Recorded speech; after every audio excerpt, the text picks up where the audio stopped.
ஓர் அழகான கிராமத்தில் பெரிய பண்ணையார் ஒருவர் இருந்தார். பெரும்பாலான நிலங்கள் அவருக்குச் சொந்தமானது. அதே கிராமத்தில் சுப்பையா என்கின்ற ஓர் உழவன் சிறிய குடிசை மற்றும் நிலத்துடன் வாழ்ந்தான். ஐயா, எல்லா நிலத்திலும் உழுது விதை நட்டுவிட்டார்கள். என் நிலம் மட்டும்தான் வெறுமனே உள்ளது. நீங்கள் சிறிது தானியம் தாருங்கள், என் நிலத்திலும் விதைத்து விடுகிறேன். என் நிலத்திலேயே உழுது பயிரிடு. சொந்தமாக பயிரிட வேண்டாம். பண்ணையாராகும் ஆசையை விட்டுவிடு. கூலியாளாகவே இரு.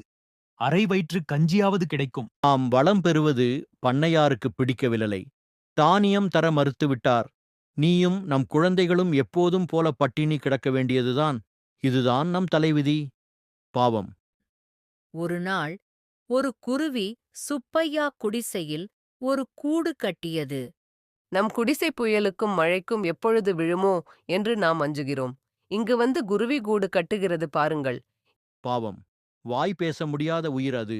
நிலைமை புரிந்தவுடன் அதுவே இங்கிருந்து போய்விடும். நாம் அதற்கு தொல்லை செய்ய வேண்டாம். எதிர்பாராத விதமாக ஒருநாள் பாம்பு வந்து குஞ்சுகளைத் தின்றது. ஐயோ, பாம்பு, இருக்கிற கம்பையெடு. ஒரு குஞ்சு மட்டுமே உடைந்த கால்களுடன் அது உயிருடன் இருக்கிறது. அதை அன்போடு எடுத்தான் அவன். அதன் கால் உடைந்திருப்பதைக் கண்டு அதற்கு கட்டுப்போட்டான். அதை மீண்டும் கூட்டில் வைத்தான். வேளா வேளைக்கு உணவு தந்தான். சில நாட்களில் அந்த குருவியின் கால்கள் சரியாயின. அங்கிருந்து அது பறந்து சென்றது. இப்படியே அரை வயிறு சாப்பிட்டு எவ்வளவு காலம் வாழ்வது? நமக்கு விடிவே கிடையாதா? சில நாட்களுக்குப் பிறகு குருவி வந்து கதவைத் தட்டியது. அதன் அலகில் ஒரு விதை இருந்தது. இதை உன் வீட்டுத் தோட்டத்தில் நடு. சிறிது நேரத்தில் வருகிறேன். இதை உன் வீட்டின் முன்புறத்தில் நடு. இதை சன்னல் ஓரம் நடு. என் மீது காட்டிய அன்பிற்கு நன்றி. குருவி சொன்னபடியே 3 விதைகளையும் நட்டான் அவன். மறுநாள் காலையில் அங்கே 3 பெரிய பூசணிக்காய்கள் காய்த்து இருந்தன. இதைப் பார்த்து வியப்படைந்தான் அவன். தோட்டத்தில் இருந்த பூசணிக்காயை வீட்டிற்குள் கொண்டு வந்தான். இது மந்திர பூசணிக்காய். நமக்கு உணவு தேவைப்படும்போது பிளந்தால் உணவு கிடைக்கும். மீண்டும் சேர்த்துவிட்டால் பழையபடி ஆகிவிடும். இனி நமக்கு உணவு பஞ்சமே இல்லை. 2ஆம் மற்றும் 3ஆம் பூசணிக்காய்களில் இருந்து அழகான ஆடைகள், நகைகள், பொற்காசுகள் வெளியே வருகின்றன. குடும்பம் ஆடிப்பாடி மகிழ்கின்றனர். சுப்பையா ஒரு செல்வந்தராக மாறினான். புதிய வீடு கட்டினார் மற்றும் ஏழை மக்களுக்கு உதவினார். உழவன் சில நாள்களில் பெருஞ்செல்வனானதை அறிந்தார் பண்ணையார். டேய் சுப்பையா, உனக்கு இவ்வளவு செல்வம் எங்கிருந்து வந்தது?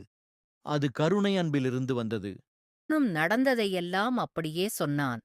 தன் மாளிகைக்கு வந்தார் அவர். எப்படியாவது மேலும் செல்வம் சேர்க்க வேண்டும் என்று நினைத்தார். வீட்டில் மேல் பகுதியில் குருவி கூடு ஒன்றை அவரே செய்தார். குருவிகள் அவரும் அதில் தங்கும் என்று எதிர்பார்த்தார். அவர் எண்ணம் ஈடேறியது. ஒரு குருவி வந்து அந்த கூட்டில் தங்கியது. பாம்பு வரவே இல்லை. பொறுமை இழந்த அவர் ஒரு பெரிய கம்புடன் குருவிக்கூட்டை நெருங்கினார்.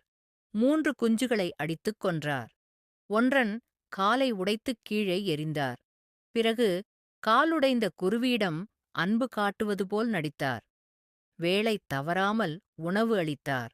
கால் சரியான அந்த குருவிக்கூட்டை விட்டு பறந்து போனது. 3 விதைகளுடன் குருவி மீண்டும் வரும். அரசனை விட செல்வன் ஆவேன் என்ற எண்ணத்தில் காத்திருந்தார் அவர். அவர் எதிர்பார்த்தபடியே கதவைத் தட்டியது குருவி.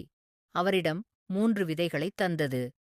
ஒன்றை வீட்டின் பின்புறம் நடு, 2ஆவதை வீட்டின் முன்புறம் நடு, 3ஆவதை கிணற்றோரம் நடு என்று சொல்லிவிட்டு பறந்து சென்றது.